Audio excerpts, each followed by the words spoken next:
Përmbledhja e ngjarjeve kryesore të ditës në Radio 7. Qeveria e Maqedonisë së Veriut paraqiti rekomandimin e UNESCO-s për rishikimin e projektit Trebenish-Qaftan. Ministri i Transportit Aleksandar Nikolovski paralajmëroi se nuk mund të rrezikohet përjashtimin nga UNESCO për lëshimet që janë bërë nga projektuesit në kohën e pushtetit të kaluar. E kemi patjetër të përmbajmë rekomandimeve të UNESCO-s që për këtë rase nuk mund të merren vendime të pakthyeshme, tha Aleksandar Nikolovski. Sipas ministrit, këto rekomandime u diskutuan në një takim të autoriteteve me përfaqësuesit e UNESCO-s në Paris për mbrojtjen e statusit të kësaj zone, ndërsa Shqipëria vijon punimet për lidhjen e korridorit të 8 me autostradë drejt vendkalimit kufitar Qaftan. Kreu i Aleancës për Shqiptarët Ziadin Seria deklaroi se ndërtimi i autostradës Trebenish-Qaftan nuk cënon ambientin natyror as trashëgimin kulturore, por sipas tij është vazhdimsi një politikë bërje që orin ta lidhin me manastirin dhe Prilepin. Qeveria po bën përpjekje për të devijuar korridorin 8 në tendencë që edhe pengoj realizimin dhe devijoj qëllimin edhe idenë e korridorit 8, duke vazhduar që t'ja bashkangjisë edhe këtë segment të autostradave, përsëri korridori 10 dhe orientimin përsëri të kësaj autostrade geopolitike dhe geostrategjike dhe shtjerave edhe ekonomike drejt linjës Serbi-Greqi. Në këtë mënyrë sipas tij synohet të pezullohet projekti që lidh detin Adriatik me detin e zi, një infrastrukturë strategjike e NATO-s, por dhe e vendit për zhvillimin ekonomik. Bashkimin e detit të zi me detin Adriatik që është interes geopolitik edhe i NATO-s, pjesës së cilës edhe Maqedonia e Veriut është antare e plotfuqishme e saj. Deklaroi Ziadin Selia, kryetari i Aleancës për Shqiptarët. Komisioni Rregullator për Energjetik në Maqedoninë e Veriut vendos të ulë çmimin e tregtimit të karburanteve në shitjet me pakicë. Sipas njoftimit zyrtar për shkak të lëvizjeve në bursat botërore dhe me qëllim mbrojtjen e konsumatorëve vendas, është marrë vendim për uljen e çmimeve të shitjes me pakicë të derivateve të naftës, mesatërisht me 1.41%. Sipas Komisionit Rregullator për Energjetik, ky vendim vjen si rezultati i uljes së kostos së operimit përmes depove, e cila nga 1.7 denar për litër është zbritur në 1.2 denar për litër. Ky hap është ndërmarrë për të amortizuar ndikimin e çmimeve të larta botërore dhe për të siguruar furnizim të qëndrueshëm me karburante. Rajoni. Miratohet paga e 13 për gjithë punojësit e administratës publike në Kosovë. Ministri i Financave Kuran Murati tha se ky vendim vlen për gjithë zyrtarët publik që kanë përmbushur kriteret e përcaktuara. Është rasti gjithë atyre personave që tashmë kanë 12 muaj të plotë, pra në sektorin publik, dhe marrin pagën e 13 të plotë, e cila është e barabartë, pra kur llogaritet, është e barabartë me vlerën e koeficientit shumëzuar me njësim e koeficientëve që ka pozita përkatëse për personin, i cili është në listën e pagave në muajin mars, pra në këtë muaj. Përfitues të pjesshëm të kësaj page janë ata persona që nuk kanë një vit punë në administratë. Mirë po, kemi hasur edhe në rastet pra kur ka të zëmë situata që nuk i kanë përmbushur të gjithë 12 muajt, për qenë sa më fair dhe sa më korrekt, jemi dakorduar me thesarin dhe kemi siguruar edhe fondet e mjaftueshme që për ta persona pra që nuk i kanë të përmbushur 12 muaj të plot, të jepet pjesa e pjesshme. Ishte Kuran Murati, ministri i Financave i Kosovës. Kryeministri Albin Kurti është kundër propozimit për heqjen e tatimit mbi vlerën e shtuar dhe aksizës për karburantet, duke cilësuar ato si të pamenduara të mirë dhe të pabazuara në praktika të suksesshme ekonomike. Sipas tij, masat të tilla mund të përfundojnë duke favorizuar përfitimet e kompanive në vend që të lehtësojnë barën e qytetarëve. Shefi i qeverisë në Prishtinë njoftoi se kabineti është duke përgatitur një projekt ligj për vendosjen e tavanit të çmimit për produktet bazë. Sipas tij, kjo nisëm është vonuar në të kaluarën për shkak të sfidave ligjore dhe ankesave në gjykatën kushtetuese të Kosovës, por shpreh binje se ligji do të miratohet së shpejti.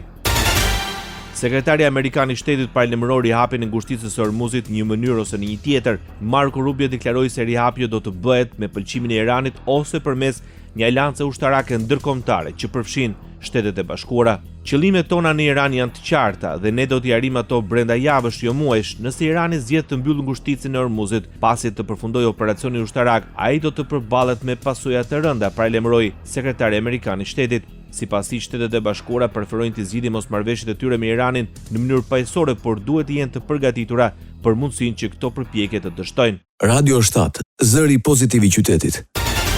Formalizimi i sektorit mjekësor dhe atij të kujdesit personal dhe estetik janë objektivat e radhës paraqitur nga qeveria shqiptare. Drejtori i përgjithshëm i tatimeve Ilir Bine tha se kontrolli në këtë sektor do të shoqërohet dhe me masa konkrete për deklarimin e pagave, duke nisur nga 1 prilli do të caktohen paga dysheme.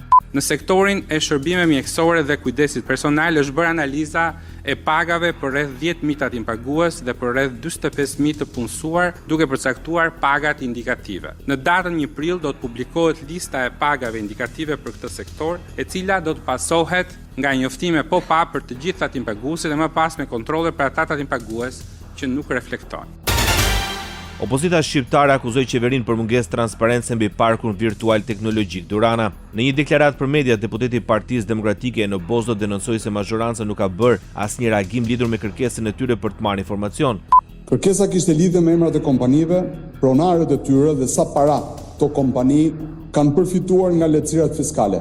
Domethënë sa para kanë përfituar nga taksa paguesit shqiptar, duke u regjistruar virtualisht në këtë park.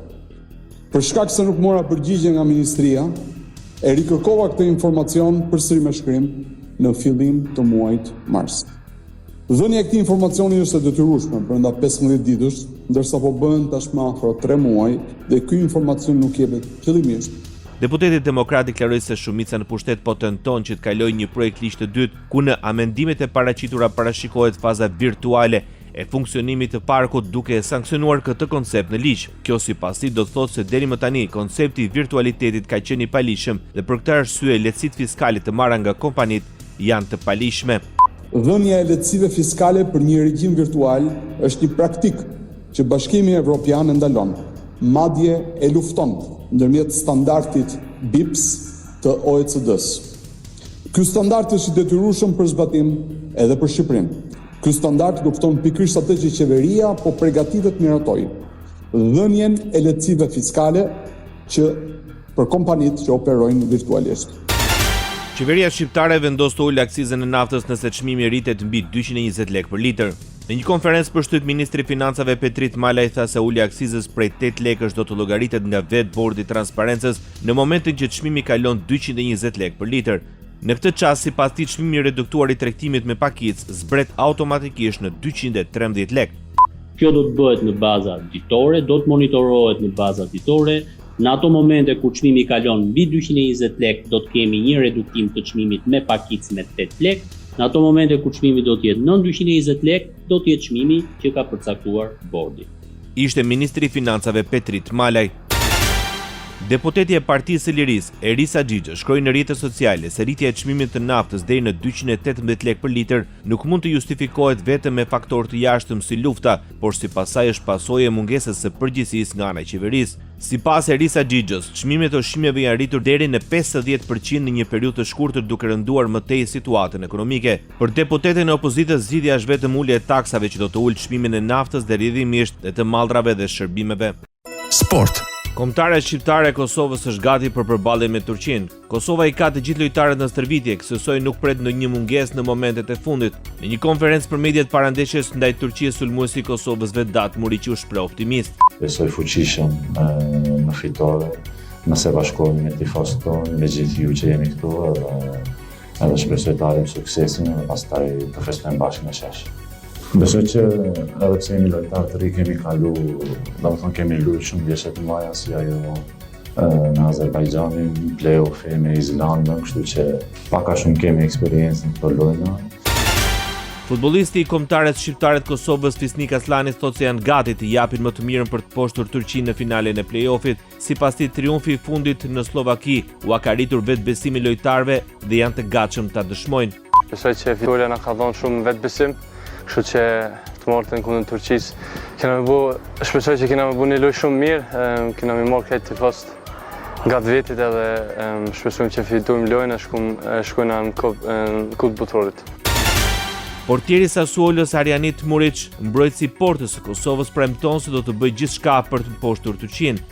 It's going to be a beautiful day in Pristina and we'll give everything to try to get this win. And I think we deserved it, and we'll give our best to deserve to take the win as well. Jemi gati dhe besoj se do të jetë një ditë e bukur në Prishtinë, do të japin gjithçka për të fituar, u shpreh Ariane Tmurić. Sipasi gjithçka varet nga ne, e kemi merituar, do të japim maksimumin për të marrë fitore, u shpreh portieri Sassuolos.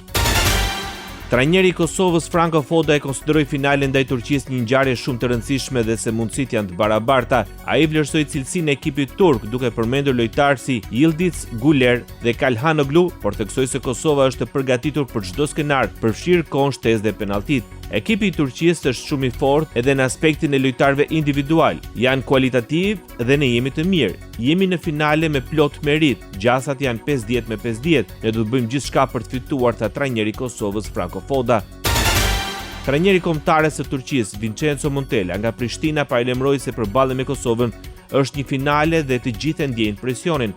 Ai deklaroi se Kosova ka ardhur deri këtu me merit. Nga ana teknike dallohet qartë struktura e tyre dhe ka një lojë dhe ide të qartë. Turqia nuk ka luajtur në botror që nga viti 2002 dhe Montella premtoi se do të bëjnë më të mirën për vendin e tyre pasi kanë 24 vite që nuk shkojnë në botror.